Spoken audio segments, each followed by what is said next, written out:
Peter's on a trip and still finds trouble. This is your look at the Iron Studios Spider-Man Far From Home, the Spider-Man BDS art scale 1/10 statue.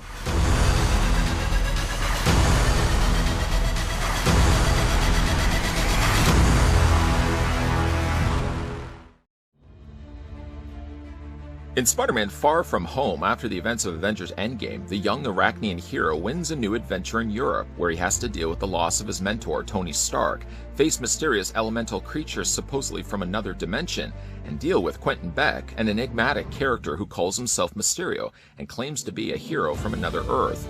Iron Studios presents the Spider-Man BDS art scale 1/10 statue from Spider-Man Far From Home. The statue is part of their Far From Home Battle Diorama series.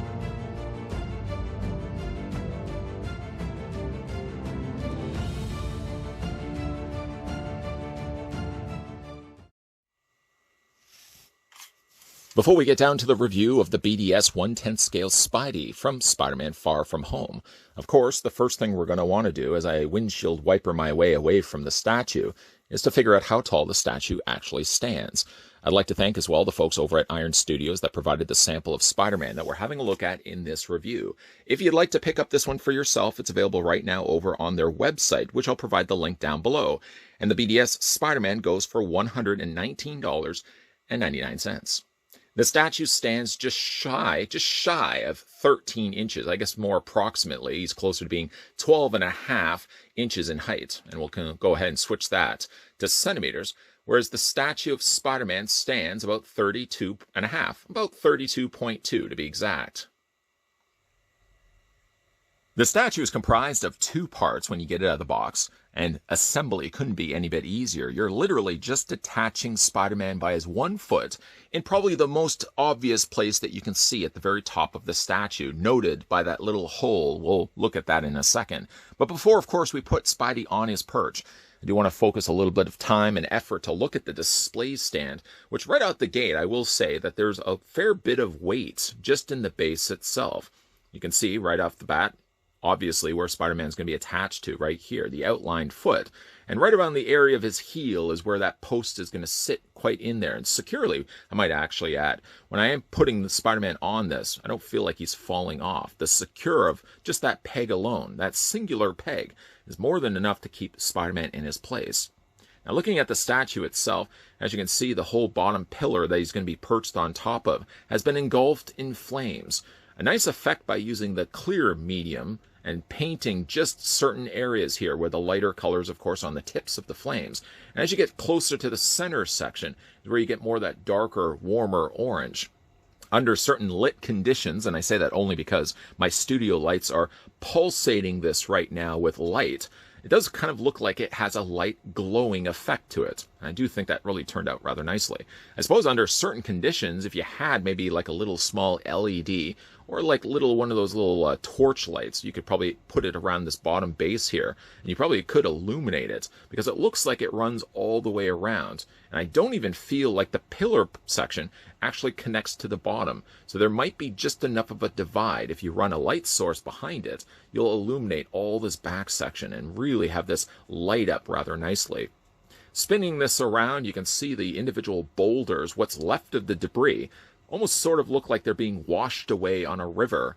Really do like the effect that they've incorporated by using this done in clear, and then just again coloring the areas that need to be colored to give it that real sense that it's engulfed in flames.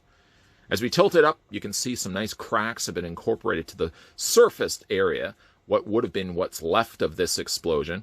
And though it remains somewhat unscathed, there's still some rather nice cracks that they've incorporated to it. I do like that they've added just a lighter color, a very, very subtle light gray, just edging the very edged sections of this. As you can see, if I just tilt this up as well, they've only just grazed the surface. So the cracks are still very apparent, and the ground still is kept rather dark, actually. It's only certain areas that get afforded that a little bit of extra light gray. It's more actually kept to the side here. I do like also the coloring that they incorporate to the bottom area here. This is really nice that they've added what seems to be several different browns, dark browns, light browns, and sort of a gray-based brown in there as well. Now we can tilt the statue up very carefully, of course, And underneath you got Spider-Man Far From Home, of course. This is the BDS art scale 1/10 statue, and it's of course presented from the folks over at Iron Studios and Marvel as well. Attaching Spidey to the base, again, couldn't be any bit easier. You've got a nice long workable post that Iron Studios put on the bottom of Spider-Man's 1 foot. It's only going to line up and fit inside the hole provided, and you'll see a nice solid footprint that's also been outlined on the base itself. This also aids when you are putting Spider-Man onto the base. That little extra bit of footprint that they've put on the bottom there just sort of helps to keep the foot in place. One other thing that they did was rather smart. This beam right here, it overlaps just a slight bit. You can see, I don't know if you can actually see it or not, but there's just a little bit of it on 2 places that rub against the foot or snug and hold the foot in place. That gives you the foot just a little bit of extra stability. When you have it on a shelf, for example, between the length of the post that they use for the foot and with that little bit of overhang of that pillar column, it kind of helps to really keep Spider-Man in place. You can move and rotate the statue all you want, and I don't really have any issues where I feel like Spider-Man is going to fall off of it. Now that being said, of course, still when you are looking to pick the statue up, literally pick the statue up and move it to a different place in your room, I would probably still advise taking Spider-Man off the base first. Pick it up, move it to the place where you want to put it, and then put Spider-Man back down it. I mean, you could simply just pick it up the way it is, but being that it is just that post that's keeping everything in place, I don't want to risk Spider-Man wiggling off that post. Definitely, I would say just take Spider-Man off first, move the base to where you want to put it, and then put Spider-Man very snugly back into that hole that I showed you before. So getting a closer look at Spider-Man and doing my very best to carefully rotate this guy so you can see him from all possible angles. This is obviously the ladder design costume that Peter would wear in the movie, going away from the traditional red and blue color scheme, more in favor of now this red and jet slick black costume. And while normally of the school that I enjoy my Spider-Man costumes to be the traditional red and blue, I gotta say it's rather sharp to be able to see Spider-Man swinging the streets in an all red and black costume. It pops in the movie, and it certainly pops here as the statue. Now, the red elements are still rather familiar Spider-Man. I must say that Iron Studios really did a fantastic job of sculpting this. If you look real closely, this is something that's really apparent on the movie costumes. They add texture to the red, and the statue here is no exception. When you look at it real closely, and hopefully with the light hitting it the right way, you can see that there's all this additional, I've described it in the past as looking like a basketball. Very much a basketball sort of texturing that they've added to all, at least the areas of the red, while the black remains nice and slick to the touch. Now you can see on the front here, you've got the sunken in embossed emblem in black. And while you spin the statue around carefully, you can see on the back, he has the same emblem all done in white. Traditionally, black with no additional colors usually means that details get lost on a figure or a statue. And rather, I feel the opposite here when it comes to this particular statue. Despite really, there's no additional color added anywhere to the black. No highlights, no obviously shadowing because the jet black would be hiding all of it. But really, with light hitting it under certain conditions, you really can see the amount of sculpting that they still managed to put into at least the darker elements of the statue. Where under certain lighting conditions, of course, you can really see how much they actually sculpted on this guy. Getting a closer look at Spider-Man's face, of course, very much again a traditional Spider-Man head sculpt. I do like the additional airbrushing of blue that they've added to the bottoms of his eyes right here and right here. It just adds a little bit of extra depth. As you can see, he still has the lens eyes there as well. These fully extended and opened up. And I do like the fact that they've sunken grooves in here. So they didn't simply just paint the webbing on the statue. They actually carved it in there. You could run your finger into those grooves, and that's where all the black resides. Now, there are some areas where a little bit of the black has missed its mark, a little bit bled onto the outer end of it, but it's generally quite clean, and certainly looking at the head sculpt, which would have most, if not all, the webbing incorporated. The paint is generally pretty clean on this, spinning the statue around so you can see it from the back there as well. Again, all the webbing is very clean. I've mentioned already, I'm sure, that this is all hand-painted. So a talented artist over at Iron Studios were very meticulously gone in there with a paintbrush and had to paint those webs by hand. I think they really did a good job on this. Again, speaking of hands, you can see the extended hand on Spider-Man on the one side. And if you flip it around to the other, he does have not yet a web being shot out, but it looks like the starting of it. As you can see, the two fingers pressed against the palm, looking to shoot the web out. This one actually looks like he's just about to leap off as the explosion, of course, is starting down below. He has not yet shot out the web, but it looks like he's about to. Boy, I tell you though, when you've got the light hitting those black aspects of his costume, do they ever come alive? And what I do like about the black, even like when you look at his sleeve, for example, all the areas that are black are higher than the red. All of them. It's not simply just a case where they've gone in there and painted the red areas black. Even if that is the case, all the black, like in the movie, look like they're actually wrapping around his traditional red costume. And I really like the way that that looks. Of course, you've got the silver just added on the end of the web shooters, as you can see right there. And he does actually have a little bit of extra silver as well. A place where you're not likely going to be seeing it on the statue, but on the under tread of at least one of his feet. Because obviously his other foot is firmly planted to the side of this pillar here. But you can see not only have they sculpted these additional almost suctioned bumps on the bottom of it, but they've also gone in there and painted those all in silver. It's definitely a statue that does grab your attention when you have it on a shelf.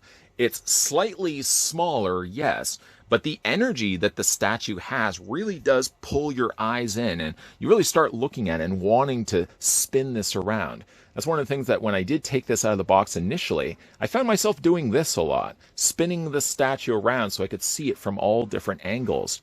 And while, again, I'm somebody that's more of a purist when it comes to Spider-Man's costume, favoring the red and the blue, boy, does the red and the black ever look good in the movie. And it certainly looks really good here in this statue released from Iron Studios.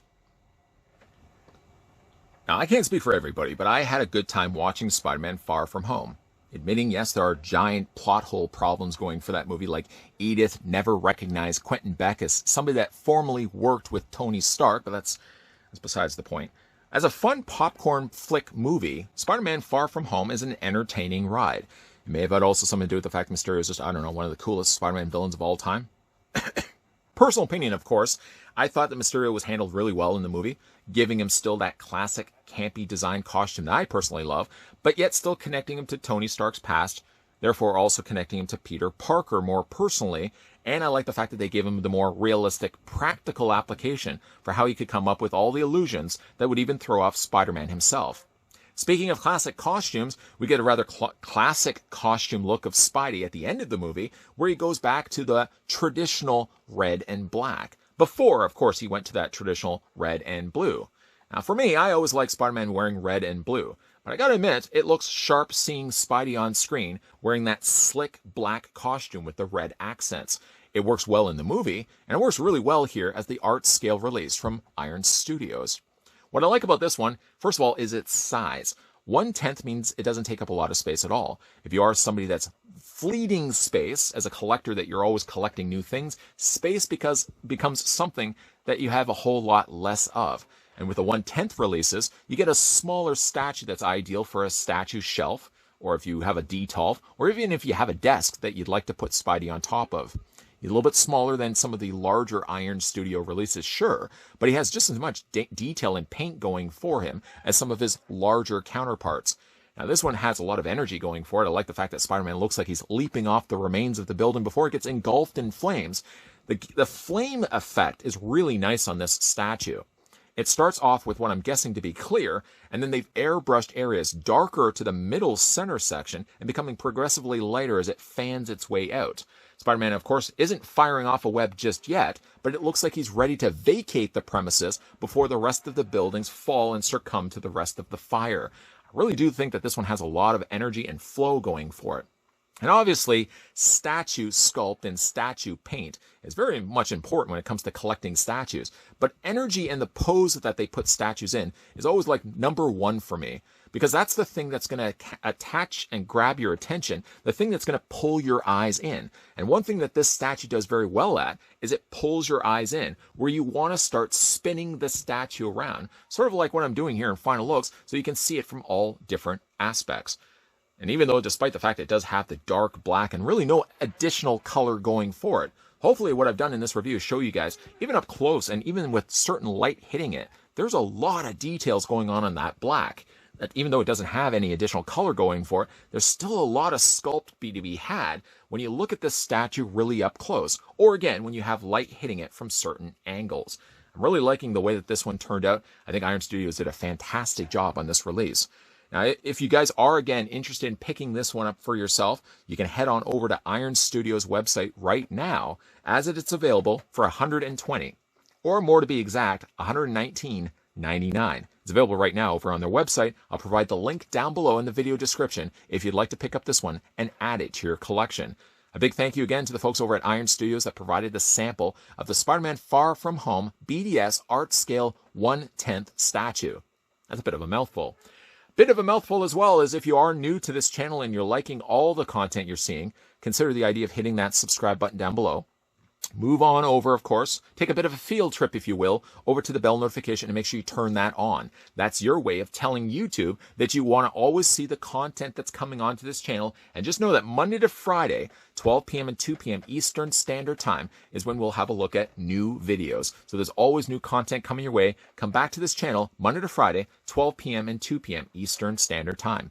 If you have managed to pick up the statue for yourself, or based on this review and this review alone, let me know what you guys think of the Iron Studios BDS Art Scale 1/10 Spider-Man from Spider-Man Far From Home.